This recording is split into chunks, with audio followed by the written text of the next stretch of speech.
trying to understand the demographics and diversity of extrasolar planetary systems. And I primarily use orbital dynamics and theory to study observational patterns that we see within the arrangement of planetary systems. So in this talk, I'd like to focus on the influential role of tidal dynamics for short period exoplanets. And I'll particularly highlight the surprising and sort of wide-ranging importance of the planetary obliquity or axial tilt. And I just want to mention right away that these obliquities are not generally detectable for exoplanets yet, but there are some methods that are promising for future detection, which I'll mention towards the end of my talk. All right. So I think that's still kind of one of the most remarkable discoveries in the field of exoplanets thus far is this realization that roughly half of sun-like stars are accompanied by close-in small planets with orbital periods ranging from days to months. And I'm really interested in this population of close-in planets, both because they represent such a large fraction of the extrasolar systems that we know about today, but also because they enable some of the best orbital and physical characterization. So this is a graphical representation of systems discovered by the Kepler mission, where this radial coordinate is the logarithmic semi-major axis. And we can see that this population contrasts pretty sharply with our own solar system, where the inner edge is marked by Mercury's 88-day orbital period. These close-in planets are also tend to be a bit larger than Earth. They're very commonly in between the sizes of Earth and Neptune, as you can see by the sizes of the dots in this diagram. And finally, a relatively large fraction of these are found in multi-transiting systems, as shown with this upper part of this diagram. And I'm primarily going to be focusing on these today. These systems of multiple transiting planets exhibit a lot of interesting structure and regularity. So one of the quintessential examples is the Kepler-11 system of at least 6 planets, which was discovered back in 2011. And this system is very compact, circular, and flat. And the planets are all somewhere in the super-Earth to sub-Neptune size regime. And they all orbit within the orbital radius of Venus, with at least the inner 5 having fairly uniform orbital spacing. So the system is pretty structured in the sense that it has a pretty low complexity. It's kind of as almost architecturally simple as you could imagine a planetary system getting. If we look at these same features on the scale of the whole multi-planet population discovered by Kepler, we can see that this orbital structure continues. These systems as a whole tend to have pretty low eccentricities and inclinations on average, as we can see with this heat map of mean eccentricity and inclination, where the constraints are sort of pushed down to this lower left corner. In addition, the distribution of orbital spacings between planets in a given system peaks fairly sharply at around 20 mutual Hill radii, which again sort of signals the preponderance of these fairly highly structured, evenly spaced, not very complex systems. And this structure continues beyond the orbits, though, into the physical properties of the planets. And that is that planets in the same system tend to have similar masses and radii as their neighbors. And this intra-system uniformity, or peas in the pod effect, as it's sometimes called, was first pointed out by Weiss et al. 2018, and in our work from 2017. So this is pretty easy to see for the radii on the right.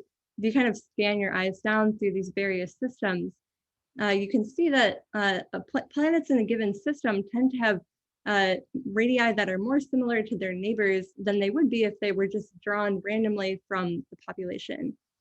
And this depiction also makes it pretty easy to see the fairly uniform orbital spacing. On the left, we can see a representation of this intra-system uniformity for both masses and radii, where all planets in a given system have the same color and are connected by lines. So we see that if we measure the dispersion of planets within the same system on this mass radius plane, these systems tend to be a lot less dispersed than they would be if they were just assembled randomly from planets across the population. So far, it kind of seems like things are a bit straightforward. These systems are very structured in both their orbital and physical properties. But of course, we know that it's not always that simple. And if we can take a closer look, we can contrast a lot of this first order structure with many second order architectural anomalies. And by this phrase, I sort of mean by the architectures, I'm referring to the orbital arrangements of planets and their physical properties. And by anomalies, I mean complex deviations from the first order structure. So there are many examples of this, but I'll just point out a few here. So first, there is this now pretty well-known bimodal occurrence rate distribution of the radii of small planets, where this first bump is known as the super Earth population, and the larger radii are known as planets that are sub-Neptunes. There's also a dichotomy in the planetary eccentricities. If we look at the eccentricities of multi-transiting systems compared to single transiting systems, and the single systems tend to have higher eccentricities than the planets observed in multi-transiting systems. Another architectural anomaly is that if we look at the period ratios of adjacent planets in multi-planet systems, this distribution is pretty smooth overall. But we see that there's these overabundances just wide of the 3:2 and 2:1 period ratios or mean motion resonances. And finally, a last example of an architectural anomaly is that there are a subset of systems with extremely close in sort of outlier planets that appear to be separated off from the innermost edge of an otherwise fairly uniformly spaced system. So I want to talk about a few of these today, specifically these bottom two examples. But all of these architectural anomalies, including ones not presented here, require some kind of explanations. And if we can figure these out, we can better understand the planet formation and evolution processes that have led to them. I would argue that many, but not all of these architectural anomalies arise from some post-formation dynamics. So dynamics after the initial formation in the protoplanetary disk. And such post-formation dynamics includes things like resonance interactions between planets, planet-planet scattering, tidal interactions between the host star and the planets, irradiation-driven effects from the host star, giant impacts, and so on. And in this talk, I want to focus on the role of tidal interactions for sculpting the architectures of these short period planets.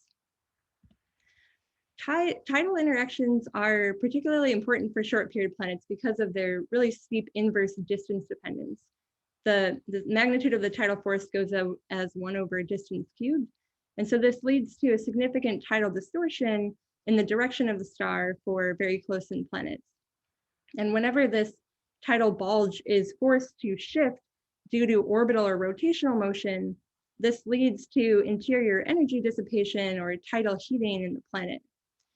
And in the equilibrium tide model, the tidal luminosity, or the rate at which this thermal energy is dissipated from orbital energy in the planet, is given by an expression that looks something like this, where E is the eccentricity of the orbit and epsilon is the obliquity of the planet, or its axial tilt. So this plot shows the tidal luminosity as a function of the semi-major axis of a planet and its tidal quality factor. And these dashed lines are contours of the ratio of the tidal luminosity with respect to the incident stellar power. So we can see that pretty close-in planets can have tidal luminosities in excess of about 1% of the incident stellar power. This plot, though, is just using fixed values of the eccentricity and obliquity. And so in order to talk more about the origin and dependence of these eccentricity and obliquity components to the tidal luminosity, it's helpful to kind of put this into a context that we might be a little bit more familiar with. And to do that, it's kind of helpful to talk about one of the best examples of tidal heating that we have in our own solar system. So this is Io. the closest moon of Jupiter's Galilean satellites. And it's the most geologically active body in our solar system due to the immense tidal heating that it experiences. And Io has such strong tides because it's locked in resonance with neighboring satellites that keep it forced at a non-zero eccentricity.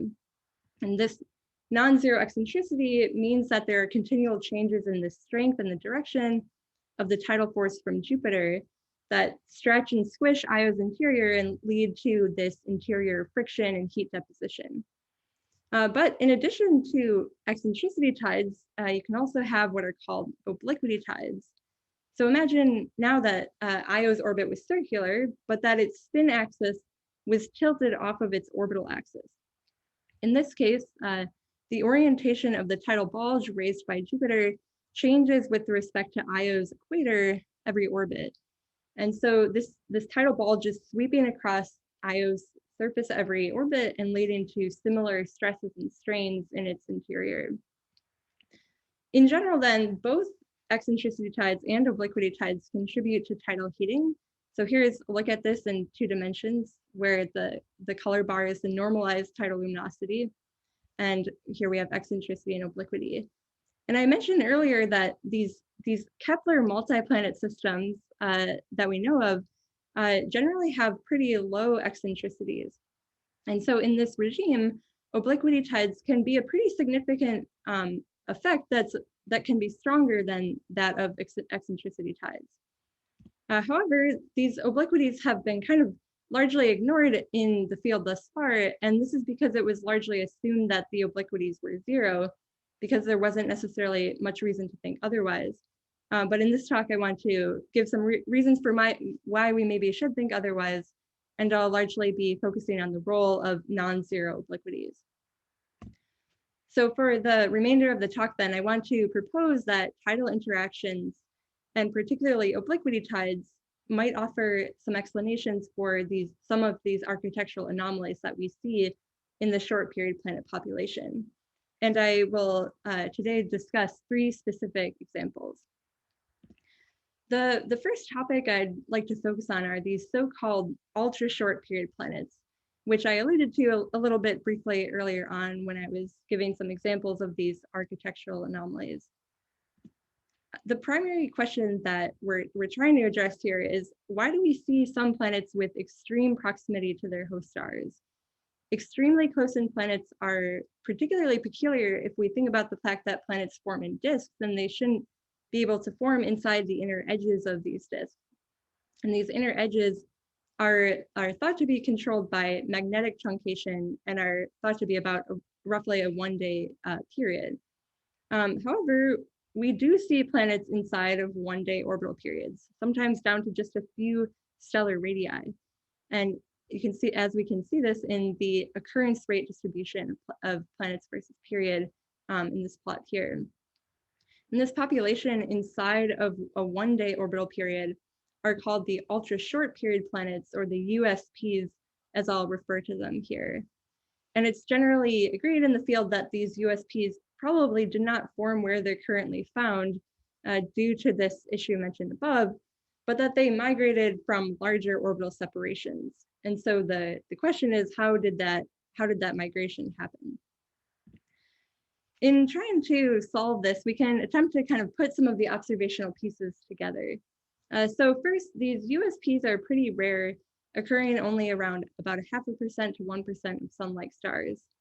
They're also a little bit more common around smaller mass stars compared to larger stars. And their occurrence rate decreases with orbital period, as we can see in this occurrence rate plot to the left.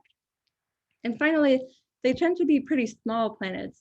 They're almost always smaller than 2 Earth radii, and their compositions are consistent with being rocky, which suggests that if they initially had any sort of atmospheric envelope composed of hydrogen and helium, then they likely lost those envelopes due to photoevaporation from their intense stellar radiation. This plot shows all or almost all ultra short period planets in red in systems of multi-transiting planets. And so we notice that these USPs frequently have multiple close-in co-transiting companions. And moreover, statistical arguments have shown that these USPs almost always have companion planets with periods less than 50 days, even if they're not always co-transiting. And there's also another key feature of these systems, and that is that these USPs tend to have larger period ratios with respect to their nearest neighbors. That is generally quite a bit larger than the typical period ratios that we see among these close-in systems.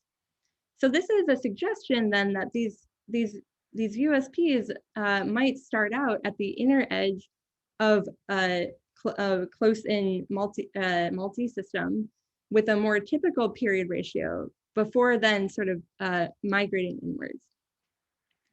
So these observational properties point towards a formation channel via orbital decay driven by tidal dissipation.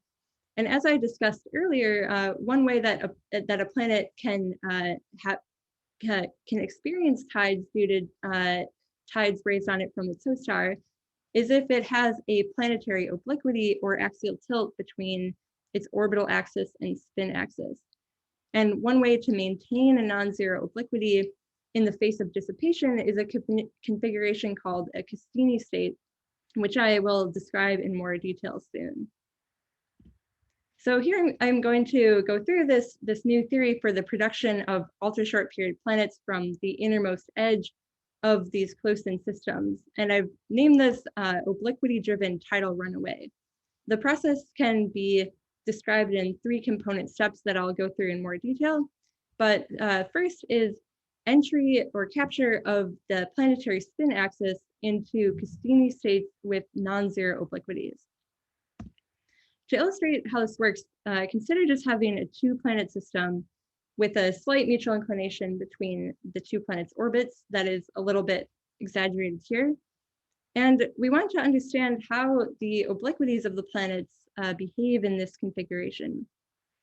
So due to secular long-term average interactions between the 2 planetary orbits, both orbits are nodally precessing about the total angular momentum vector. And this precession we'll label with the frequency g, and in just a low eccentricity, low inclination regime, this just depends on the masses and semi-major axes of the 2 planets. In addition though, due to torques from the star onto the rotationally flattened figures of the planets, both planets' spin axes are precessing around their respective orbit normals.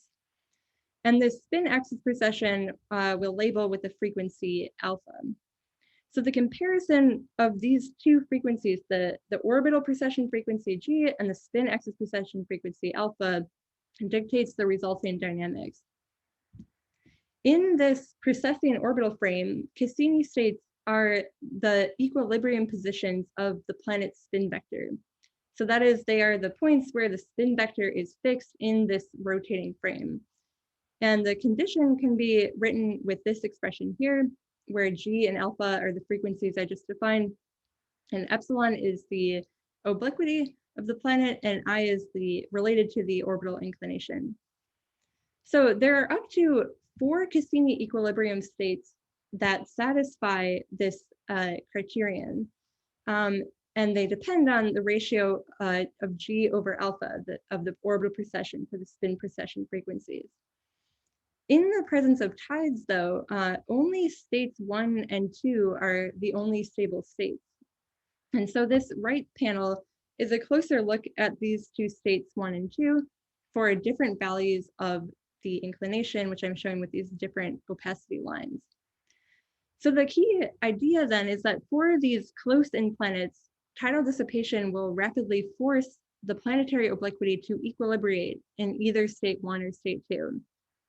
And if this ratio of g over alpha is out here in this regime, sort of beyond unity, then state 2 is the only state that the planet can occupy. So the obliquity gets forced to be non-zero by at least the amount of the orbital inclination. So this forced non-zero obliquity then leads to dissipation in the planet, which leads to orbital decay. And the orbital decay tends to decrease this ratio g over alpha which further increases the obliquity, leading to even more orbital decay. So just to reiterate here again, the key idea is that the tidally relaxed positions of the obliquity are non-zero, and this creates sustained obliquity-driven tidal dissipation becoming inevitable in this regime. So as I've already alluded to then, once this obliquity is in this non-zero state, tidal dissipation will lead to orbital decay. And the rate of this orbital decay induced by tidal dissipation can be calculated in just an equilibrium tides framework. So for some typical planetary properties, here I'm showing this decay timescale as a function of the orbital period and the obliquity, and these two different lines are for different orbital eccentricities. So here is the 1 billion year contour for just kind of for scale. So the key point to take away is that if the planet starts with a small enough initial orbital period and an enhanced obliquity, then it will decay to even shorter periods where the rate of decay is even faster. So this begins kind of a runaway orbital decay process. This process wouldn't work though if this orbital decay continued indefinitely, because then the USPs would crash into their host stars and we wouldn't see them today. So something has to stall this orbital decay, and this is Cassini state breaking. So Cassini state breaking is essentially the limit at which the tides get too strong to maintain a non-zero obliquity.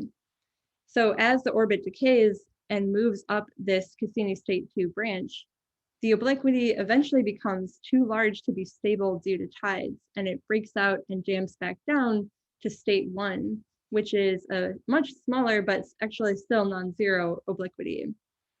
So on the right here, I'm showing a couple examples of this runaway orbital decay for different initial orbital periods of the planet, and where the color bar is the obliquity. So we can see that the decay eventually goes runaway at some rate, at which point the obliquity gets rapidly forced to large values going up to Cassini state 2 branch, but then it gets too large to be stable and damps down to state 1, at which point the orbital decay stalls. And because you can see this timescale happens pretty quick, that the USPs reach their final orbit within about 1 billion years.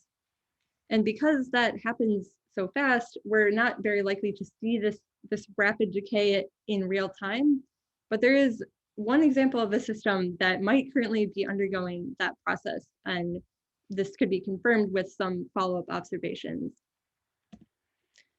All right, so I've just outlined this mechanism by which a short period planet at the inner edge of a closely spaced multiple planet system can become a USP. So how does this compare with some observational properties of these USPs? Well, I wish I had more time to go into the details of this, but we find that this theory agrees well with the typical period ratios that we see among USP systems, as well as their masses and orbital inclinations and typical stellar ages.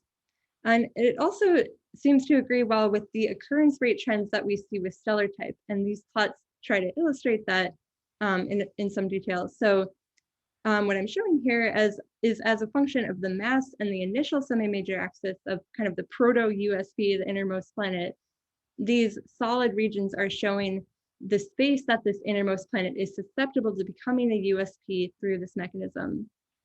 So if we compare these perimeter space regions for different stellar masses, we can see that there is more space for a planet becoming a USP through this mechanism when the stellar mass is smaller.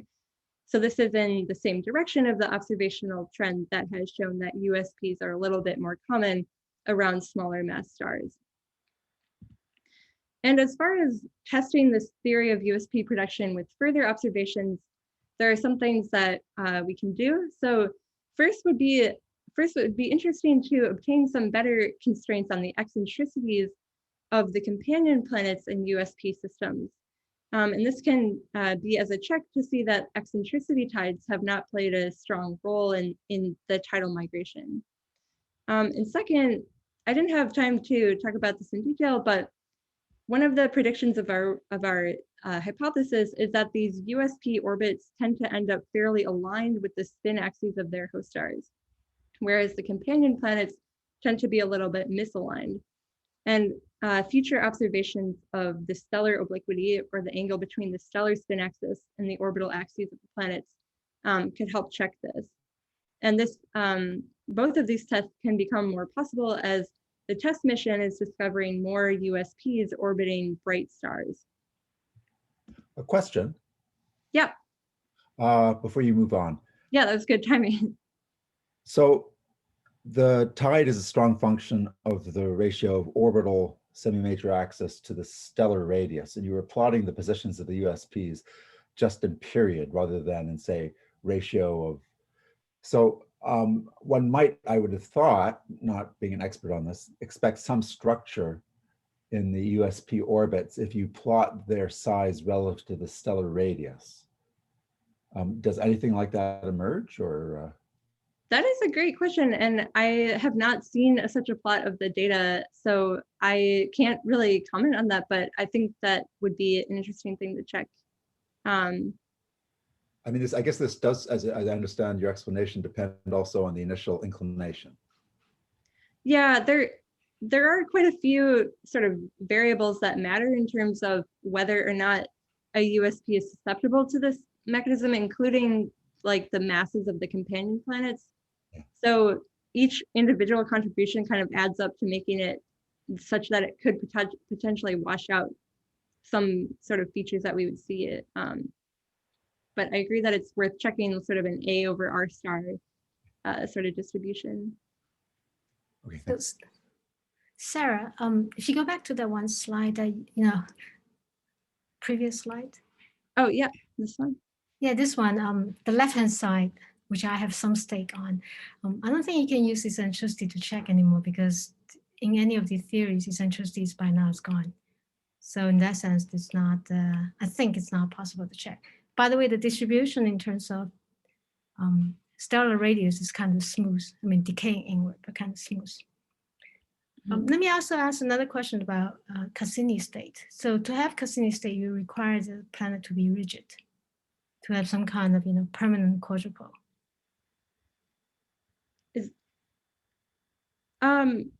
Yeah, I mean, so is it sort of the underlying question that these planets might be molten? Right. So yeah, exactly. So my question is that isn't molten?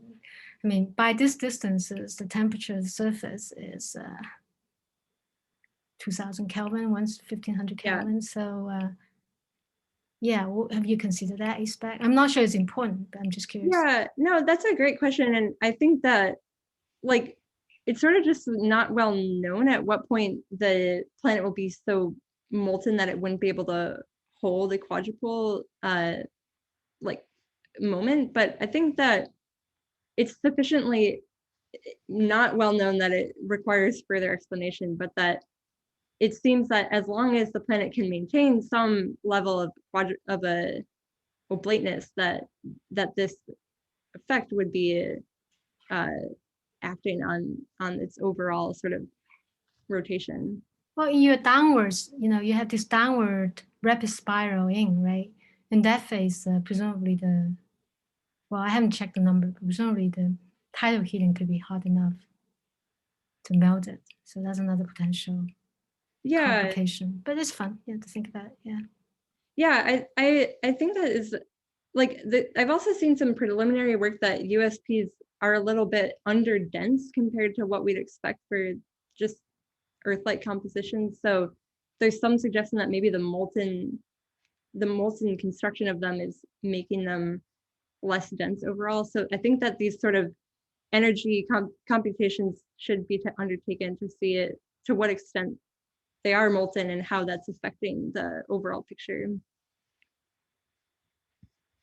But thanks for your questions. So if there aren't any further questions, I can move on to the next topic. So the ultra short period planet problem kind of stemmed from some anomalies in the distribution of orbital periods, but we also see some peculiarities in the distribution of orbital period ratios of multiple planet systems. So this problem is still pertaining to these close-in multi-planet systems, but not specifically the extremely short period planets anymore. So this problem concerns the period ratio distribution, which is shown here for Kepler systems. So this x-axis is the ratio of outer to inner planets for pairs of planets within the same system.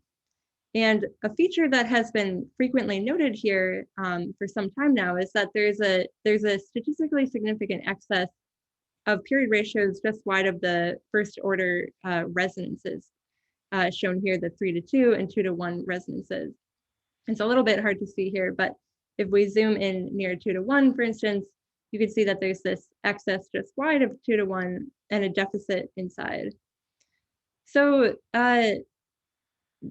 these mean motion resonances, or MMRs as I might call them, are naturally produced through convergent migration of planets while they're still embedded in the protoplanetary disk.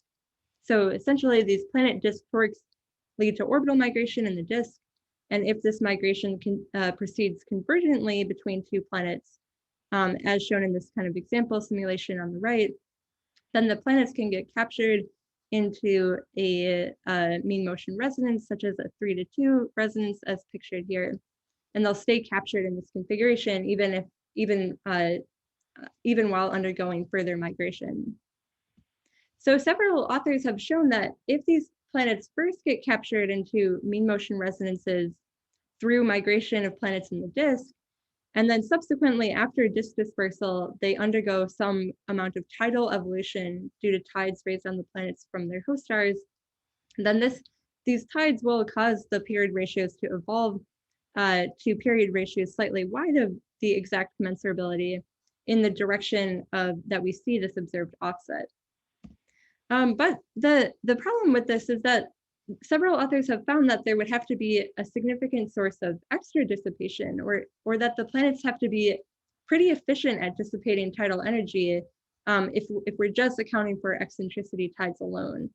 So we're sort of in need of some extra source of dissipation that is a couple of orders magnitude effect. And so given sort of the theme of the talk, maybe you can anticipate what I'm going to hypothesize for this source of extra dissipation. So in this study from 2019, we showed that if we can account for extra dissipation from obliquity tides, then this is sufficient dissipation that we need to move planets away from the exact period ratios by the amount of offset that we see. However, this solution requires that the planets frequently have non-negligible obliquities. So what is there to suggest that they actually do?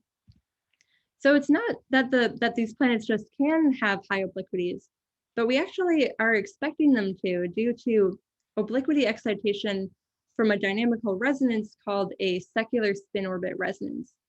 So the key idea here is in realizing that these high obliquity Cassini states can be generated in two different ways.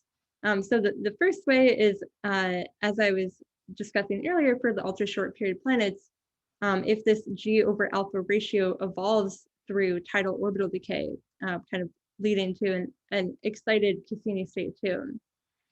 But another way is just if this G/alpha ratio evolves through means other than orbital decay due to other evolutionary factors early on in the system's lifetime. And we call this mechanism resonant excitation because these G and alpha frequencies are evolving and becoming commensurable with one another. And this G/alpha ratio can pass through unity. So this is called a secular spin orbit resonance, and it's essentially just an instance of a Cassini state. And this mechanism isn't necessarily new. It's actually fairly common in our own solar system, and namely, this is the mechanism that is thought to have generated Saturn's 27-degree obliquity due to resonant interactions with Neptune. So just to reiterate before moving on, if a planet begins out here and this G/alpha ratio frequency evolves, then it can get excited, the planetary obliquity can get excited to non-negligible values.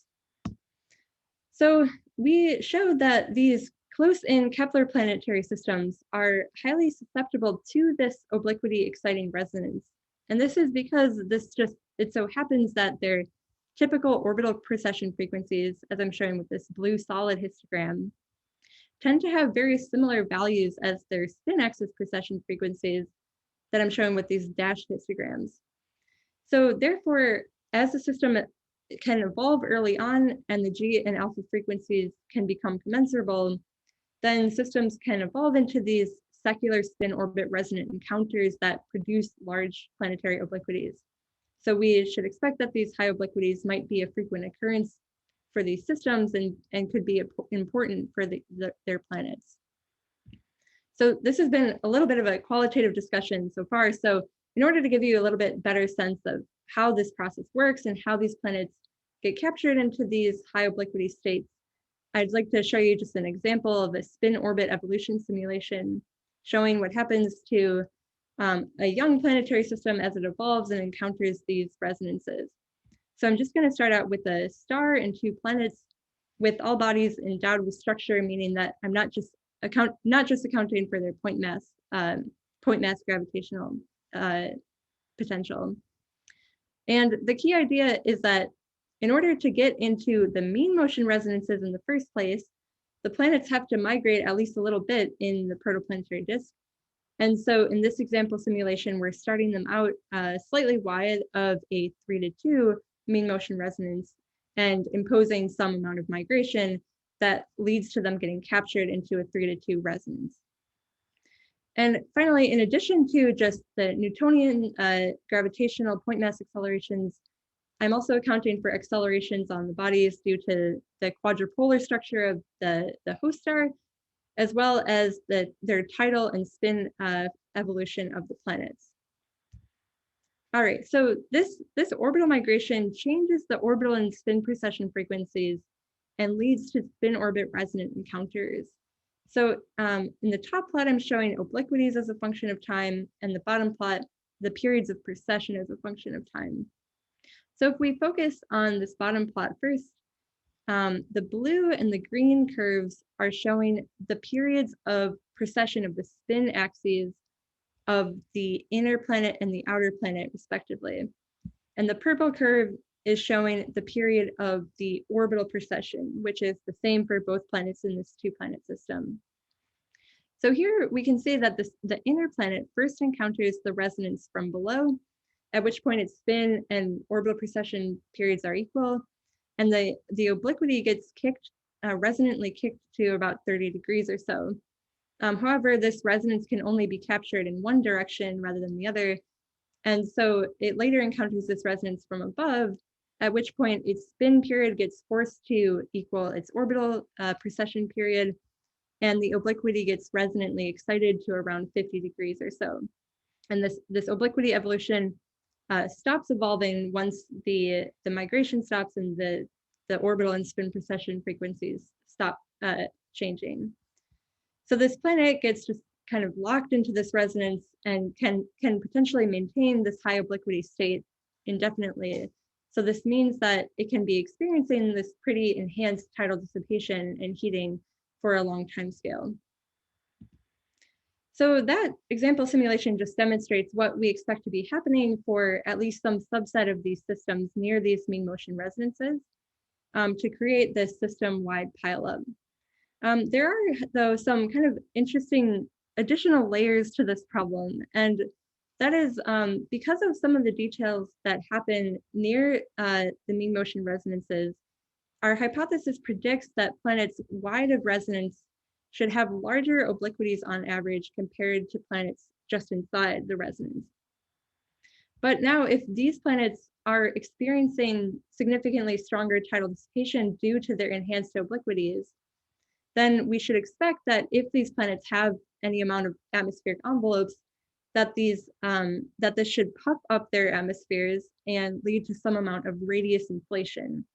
So we should potentially expect larger radii for planets wide of resonance compared to those slightly inside. So this actually brings me now to the third and final architectural anomaly that I want to discuss today. And this basically follows from this line of reasoning to address why some planets appear to have larger radii than we expect. So I'm kind of expanding away from talking about the effects of tides on planetary orbits to thinking about what these tides do to their interiors. So first, I just want to follow this line of reasoning from before to examine whether planets wide of these mean motion resonances do indeed seem to have larger average radii. And to do this, I'll look at how the planet radii compare across the entire period ratio distribution. So here's just a really coarsely binned period ratio distribution of pairs of planets in these multiple planet systems. And I'm just binning this into bins of width 0.05. And I'm going to look at just adjacent bins in this distribution. So here are 2 randomly selected adjacent bins. And I want to look at the mean planet radius in a given period ratio bin and take the ratio with respect to the mean planet radius in a bin just prior to that. So here is just the mathematical expression of what I just said. And then I want to calculate this ratio across the entire period ratio distribution. So here is the result of this calculation, where on the y-axis is the ratio of the mean radii across a given period ratio. And I'm plotting this as a function of the period ratio. And the purple circles are indicating all places in this distribution for which this ratio is greater than 2 sigma enhanced over unity. So we can see that the only places that this happens at are at the 3:2 and 2:1 period ratios or mean motion resonances. Although we also do see some little bit of enhancements at some other first order resonances, 5:4 and 4:3. So the takeaway here is that it does seem to be the case that these planets wide of mean motion resonances do seem to have anomalously large radii. So with this observation then that there seem to be larger average radii for planets wide of mean motion resonances that we expected to have potentially enhanced obliquities, we can examine the question of whether the obliquity tide hypothesis offers a consistent explanation for this.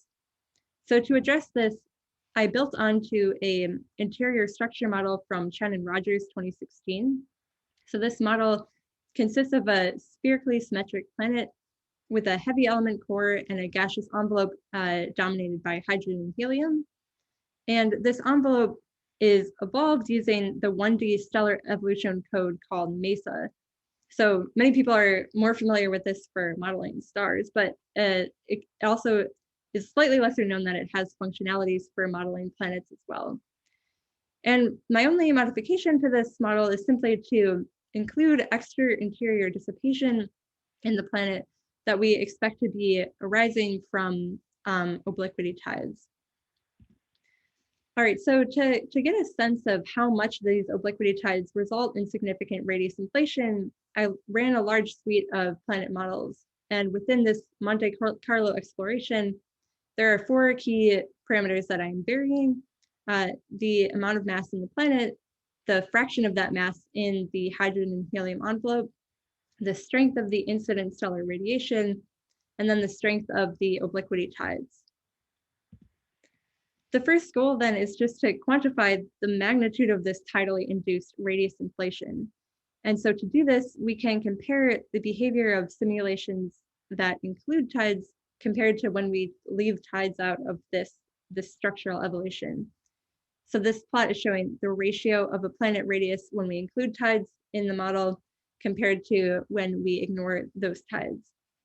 And I'm plotting this as a function of the ratio of the tidal luminosity with respect to the incident stellar power.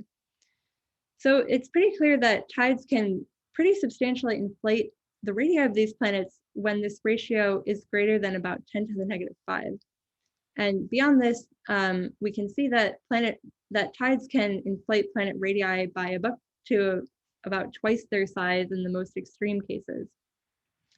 And so kind of broadly speaking then, these simulations are plausibly consistent with this observational result in that we see that radius inflation in the range of about 1.5 to 2 times the planet size is a plausible outcome of these simulations, in indicating that that tidal heating is a possible explanation for these observed radius distribution features. But I think that more modeling work would be helpful and necessary to better understand whether tidal heating is truly a consistent explanation for the magnitude of radius inflation that we're seeing here. So given this fairly significant effect of tidal dissipation on the overall planet radius of these sub-Neptunes, we were curious about whether this might also explain some other interesting observations of the planet population. And this brings me to a separate group of planets that show signatures of potentially have been inflated through tides. So this group is a subset of really low density sub-Saturn sized planets. So these are planets with radii in the range of about 4 to 8 Earth radii. And previous works that ignored tidal heating have inferred that there are a subset of these planets that have really large atmospheric envelopes comprising about 50% of their total mass. So about 50% of mass in the core and 50% in the envelope. And there are roughly about 10 or so planets that have been discovered with these properties. Planets like this, though, pose a bit of a problem because they shouldn't exist according to the theory of core-accretion, which represents the dominant paradigm of planet formation for gas-rich planets.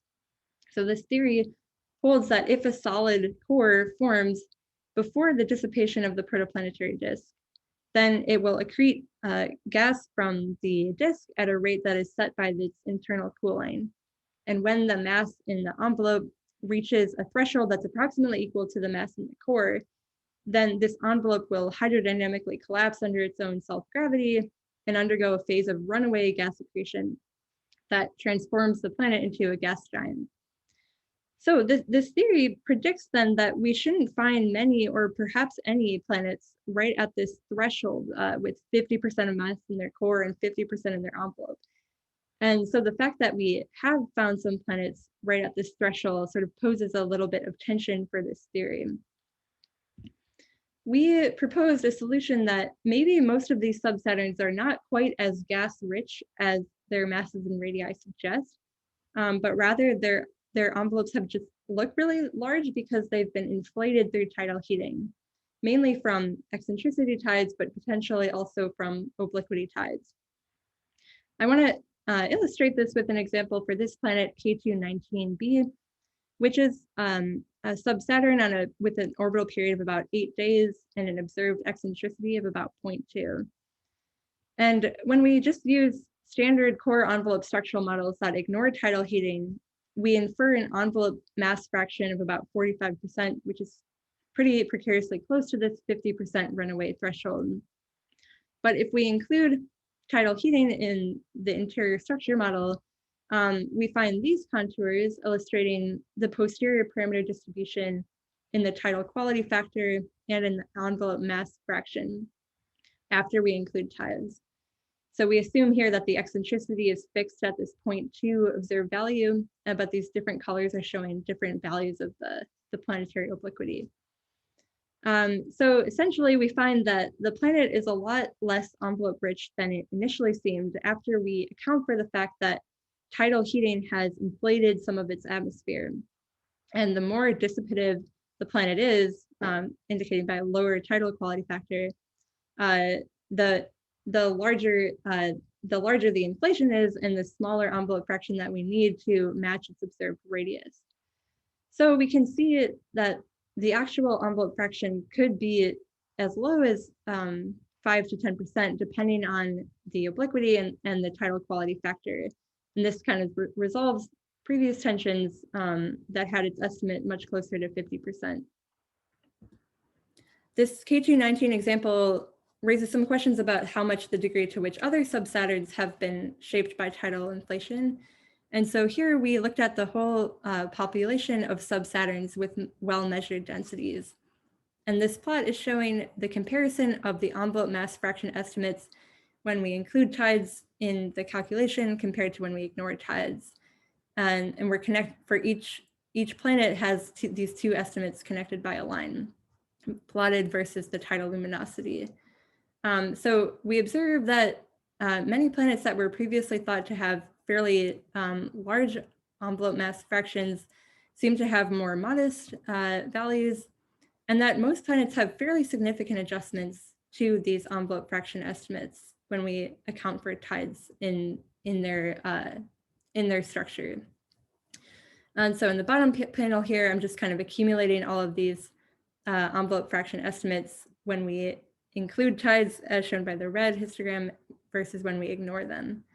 So these results then kind of show that these tidal heating has seemed to have pretty significantly impacted the Sub-Saturn population. And an important takeaway is that we find that roughly half of these Sub-Saturns seem to be able to be understood as sub-Neptunes, which is a more prevalent class size, but that have enhanced eccentricities that have led them to have radius inflation and turn them into Sub-Saturns. All right, so just wrapping up now, I want to talk just a little bit about how we can go about testing some of these tidal theories in more detail. And as far as obliquity tides, the obvious and best way would be to try to observe some of these planetary obliquities directly. This is still a really challenging thing to do, but there are some techniques that might prove fruitful going forwards. And I think that the most promising technique for JWST will be in trying to measure deviations of the transit light curve from what we would expect from a spherical planet transit. So that is, if we try to fit the transit data of an oblate planet with a spherical planet transit model, then the transit residuals will look something like this that are concentrated at the ingress and egress phases of the transit. And this signal can give constraints both on the planetary oblateness and as well as its obliquity. Another proposed technique for measuring the obliquity is what's called secondary eclipse mapping, which it results from creating brightness maps of the planet from the shape of its occultation as the planet passes behind the star. And this has been shown to be both sensitive to the planetary obliquity as well as potentially doable with JWST. And finally, for directly imaged planets, there are some spectroscopic and astrometric measurements that can be used to constrain the obliquity. And this was used for the first time in a paper published by Bryan et al. 2020. Another area then that I'm really excited about is that tidal heating can actually exhibit signatures in atmospheric spectroscopy, including both thermal emission spectra and transmission spectra. And this occurs because tidal heating drastically changes the temperature of the deep interior, which changes both the atmospheric chemistry and the vertical mixing. And strong vertical mixing driven by convection caused by the ongoing tidal dissipation can drive the abundance of certain species like methane to low values in the observable part of the atmosphere. And so, for instance, here are some emission spectra from Morley et al. 2017, examining the effect of different interior temperatures represented by these different colors.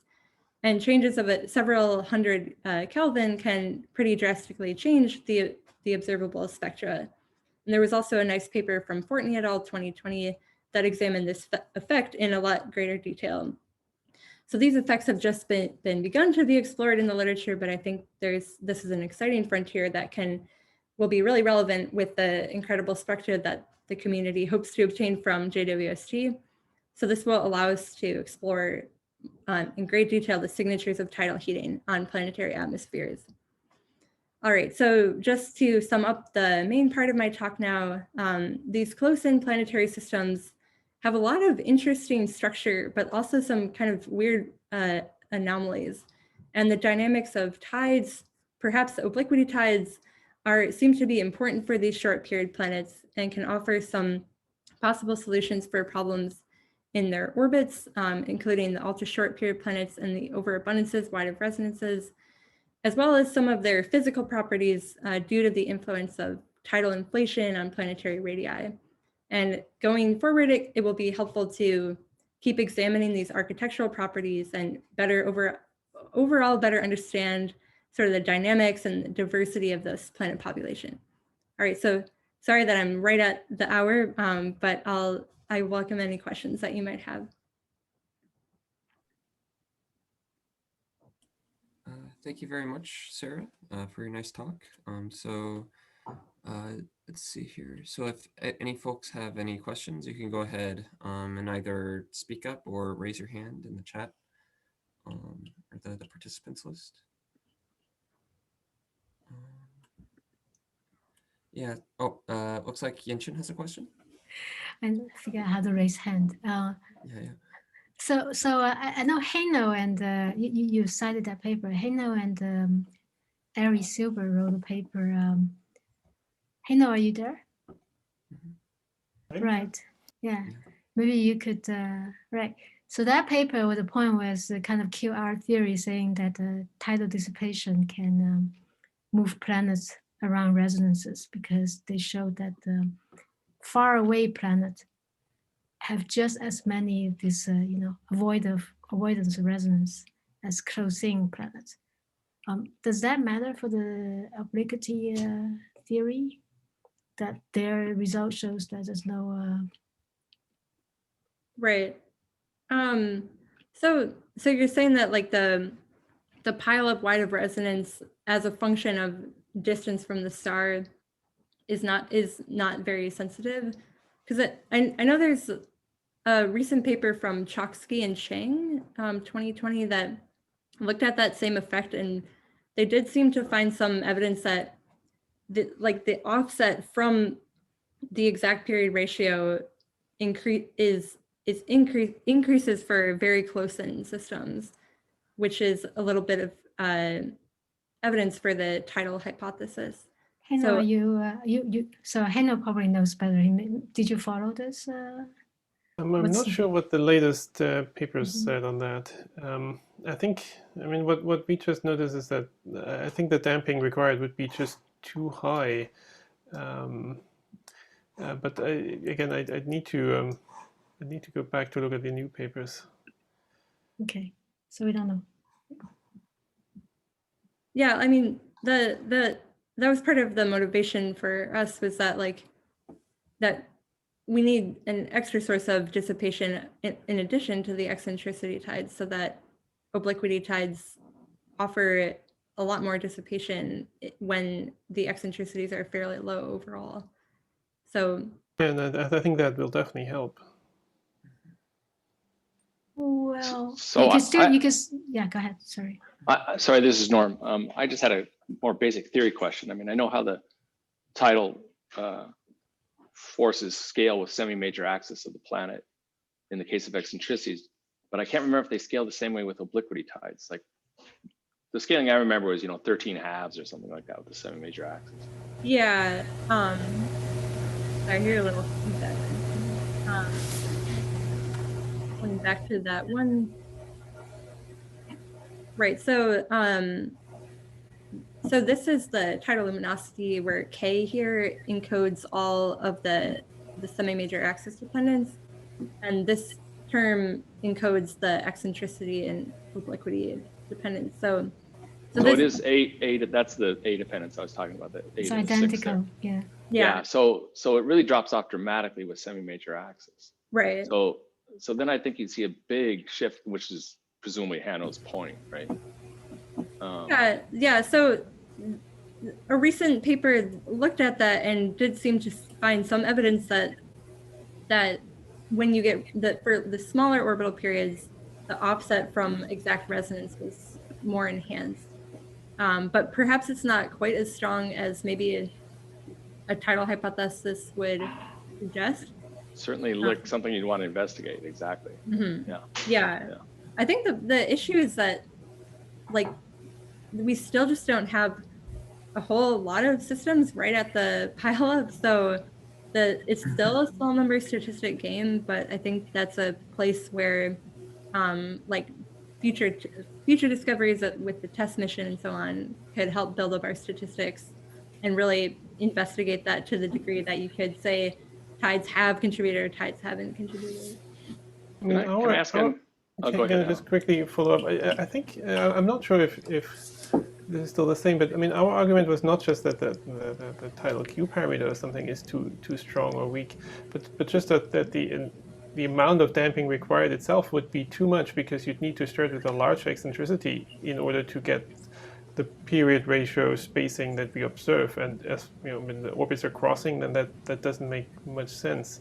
So I'm not sure that alone would fix that, but yeah, again, I need to look at these newer papers. You understand? So I have another question that having more to do with the migration. So you had a picture maybe of the histogram of the number of pairs with a given period ratio, where you showed you know that there was a pileup slightly long. Yeah. Put that one back up again. So I'm trying to get the overall logic here, right? So the story you're telling is that you're assuming that these planets that they're migrating inward, they get locked into a mean motion resonance, which excites the obliquity. And then at some later point, the obliquity then pushes them outward from the exact resonance location.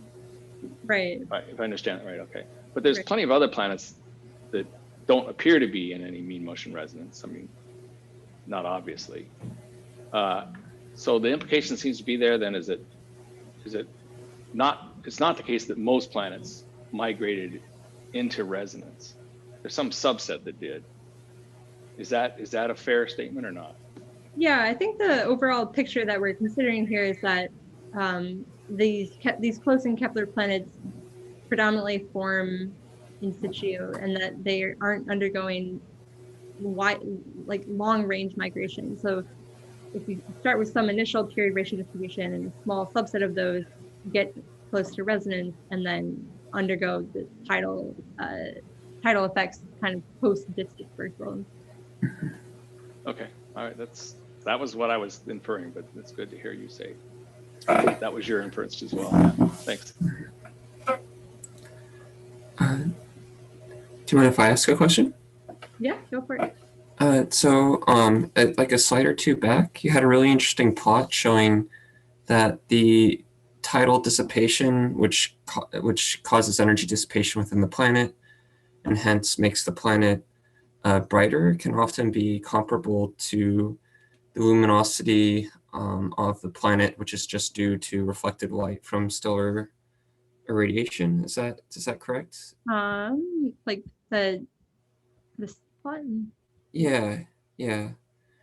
So it seems like one thing that might, which I think you also said later on in your plot or in your talk, is that you can test these different tidal theories by one potential way by figuring out the luminosity of the planet itself through secondary eclipse mapping. So have you investigated potentially the extra brightness that you'd have on a rocky planet, which is really close, which is heated due to obliquity tides versus heated due to eccentricity tides, and if you could potentially detect that when the planet basically goes behind this host star and then blocks the light from the planet? Yeah, that's a great question, and that's not something that I've looked at. So the thing with the secondary eclipse mapping is that it seems to be probing not necessarily the overall heat flux coming from the planet, but how the luminosity or how the brightness of the planet is distributed if you kind of make a 2D map of its surface.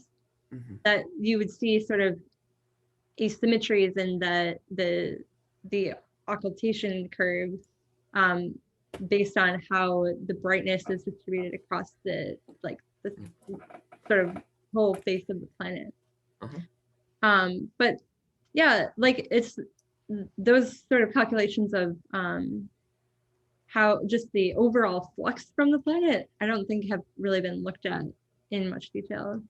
Okay, yeah, it's interesting. Thank you.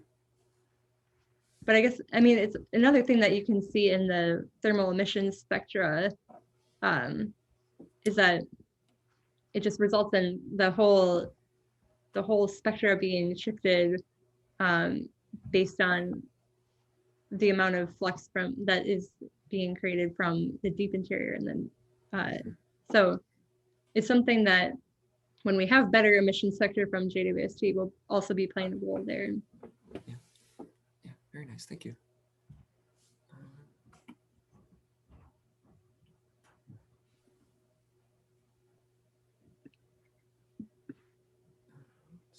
Are there any additional questions? But this is not a question, but I'm just curious.